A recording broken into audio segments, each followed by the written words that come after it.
श्री स्वामी समर्थ. स्वामी भक्तांनो, लवकरच गणपती गौराईचं आगमन होणार आहे.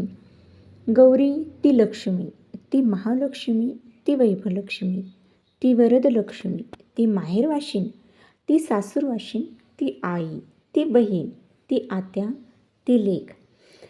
अनेक अनेक प्रकारे गौरी गणपतीला तिची ओळख असते. ती माहेराला येते. माहेरपण हे देवदेवताला सुद्धा खूप अप्रूप होतं. हेच या सणातून दिसते. त्यांचं सुख स्वर्गाहूनही सुंदर, मनःशांती, सुख, समाधान, भरभराट, समृद्धी, आनंद, ऐश्वर्य देणारा व घर आप्तजनांनी प्रेमाने एकोपाने भरलेलं असं काही असं हे याच गौरी गणपतीच्या सण उत्सवातून दिसून येतं. उत्साह म्हटला की प्रत्येक स्त्रीचा एक आतुरलेला क्षण असतो. सजणं, नटणं, मुरडणं काम करत प्रत्येक नातं जपत आपल्या संस्कृतीची, संस्काराची शिदोरी घेऊन पुढं जायचं असतं. काही स्वीकारायचं, काही मुरड घालून चालत राहायचं असतं. माहेरपण हे सगळ्यांनाच ओढ लावणारं असावं. जिथे माहेरपण नाही ती अभागी असावी. मनातला दुरावा सहन होत नसतो, पण विलास तरी कुठे असेल. म्हणून देवीसुद्धा आपल्या घरी माहेरीच येतात. आपण किती उत्साहात, आनंदात स्वागत करतो तिचं. या स्वागतासाठी कामाचा ताण, नोकरी, परिस्थिती कशाचाच विचार करत नाही.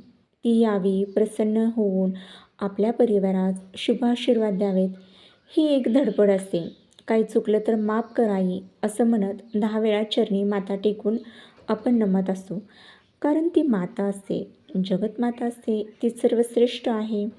मनात अंतःकरण शुद्ध, भावशुद्ध आहे. नतमस्तक आपण सारे अनेक सणोत्सवातून माहेरवाशिणीसाठी होतात. नाचगाणी यामधूनही माहेरचं कोडकौतुक केलं जातं. अनेक कवी, कवयित्री यांच्या कविता, ओव्यांमधून माहेरची सावली, माहेरची आठवण, ओढ जीव ओवाळून टाकायला लावते. निसर्गाशी हितगुज करताना ती बालपणाची सखीसोबती माहेरच गाव, गल्ली, शेत, रान, परसदार मधून शब्दांनी माळते. गाणी गात आपण पुढचं आयुष्य जगत असतो. गाठीभेटी होतात, पण कधीकधी फक्त शांतता नांदते तिच्या खोल अंतर्मनात. कारण ती सौभाग्यवती नाही, मग आता कसे? ती सहभागी होणार आहे का? ती गरीब आहे, मग तिच्या पावली लक्ष्मी येणार नाही का? इथंही एक स्वतंत्र स्टेटस असतो. होय किंवा नाही असे असू शकते. आपापले अनुभव हे वेगवेगळे असू शकतात. आपल्या गौरी येतो तेव्हा ती गौरी सौभाग्यवती आहे व तुम्हीही सौ आहात.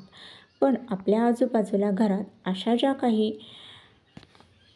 महिला असतात की त्यांचं दुःख समजून घेतलं तर ती देवीसुद्धा खूप आनंदित होते. आपण जर त्या व्यक्तीचा, त्या महिलेचा सन्मान नाही केला किंवा आपल्याला नाही जमलं किंवा आपल्या ज्या समोर जे काही पदार्थ असतात किंवा काही प्लॅस्टिक वस्तू असतात, ते पदार्थ आपण जे गौराईंना केलेले असतात ते झाकून नुसते नैवेद्य दाखवून ठेवणे हे काही बरोबर नाही.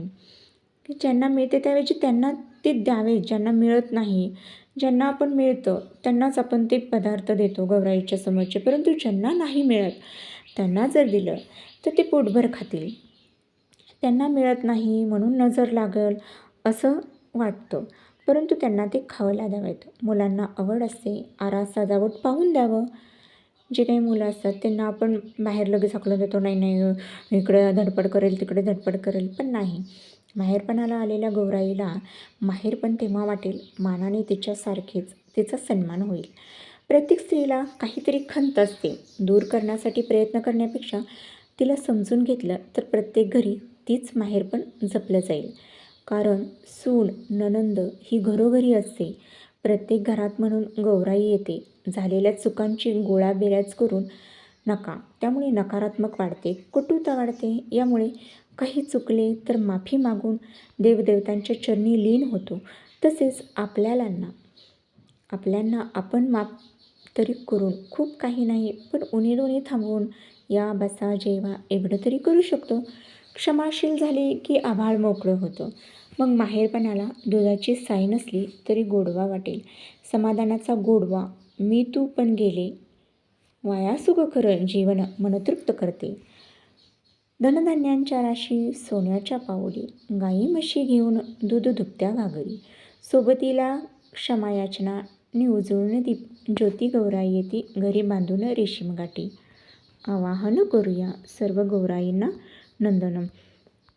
अशा प्रकारे आपण गौराई हा उत्सव खूप मोठ्या पद्धतीने साजरा करू आणि आपल्या घरी जे काही नणंद भावजाई आहेत त्यांनी देखील एकमेकांच्या मनातील रोष, जे काही वाईट एकमेकांच्याबद्दल असेल तो सर्व बाजूला करून हा उत्साहित होऊन गौराईचा सण खूप मोठ्या प्रमाणात उत्साह करूया. श्री स्वामी समर्थ. माहिती आवडल्यास नक्की शेअर करा आणि सबस्क्राईब करायला विसरू नका. श्री स्वामी समर्थ. जय जय स्वामी समर्थ.